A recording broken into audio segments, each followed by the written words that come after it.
Good morning. This is Father Stephen Kelly from St. John's Church in Detroit. We're continuing our series of daily morning meditations, where we generally look at one or another of the lessons that are assigned for morning or evening prayer, what is known as the Daily Office Lectionary.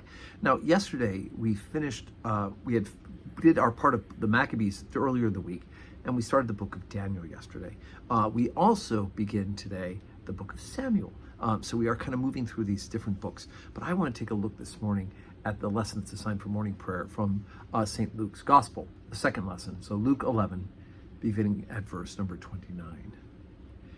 And when the people were gathered thick together, he began to say, "This is an evil generation. They seek a sign, and there shall no sign be given it but the sign of Jonas, the prophet. For as Jonas was a sign unto the Ninevites, so shall also the Son of Man be to this generation. The queen of the south shall rise up in judgment with the men of this generation and condemn them, for she came from the uttermost parts of the earth to hear the wisdom of Solomon. And behold, a greater than Solomon is here.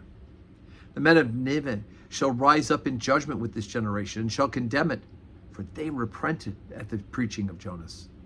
And behold, a greater than Jonas is here. No man, when he hath lighted a candle, putteth it in a secret place, neither under a bushel, but on a candlestick, that they which come in may see the light. The light of the body is the eye.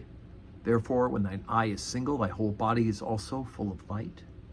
But when thine eye is evil, thy body also is full of darkness. Take heed, therefore, that the light which is in thee be not darkness. If thy whole body therefore be full of light, having no part dark, the whole shall be full of light, as when the bright shining of the candle doth give thee light." Okay, so kind of an interesting couple of sayings.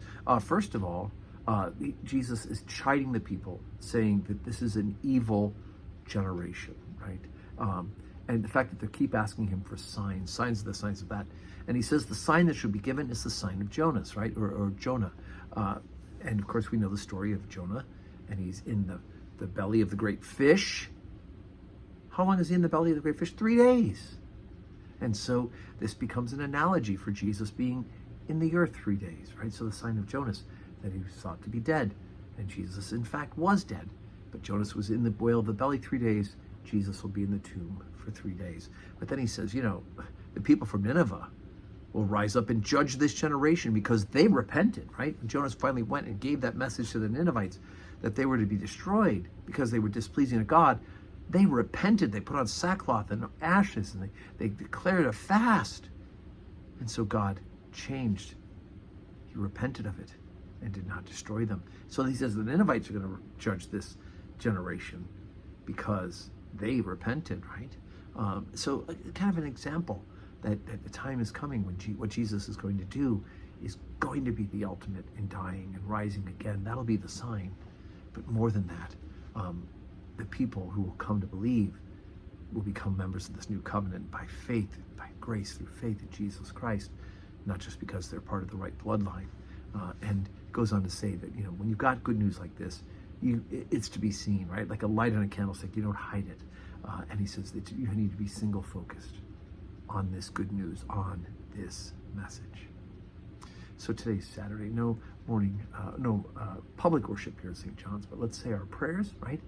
Pray for us, pray for you, and of course get ready to worship tomorrow here at St. John's Church. If you're in the area, join us 7:30 morning prayer, 8 o'clock Holy Communion, 10 o'clock Holy Communion, and then 5:30 evening prayer with the opportunity to receive communion.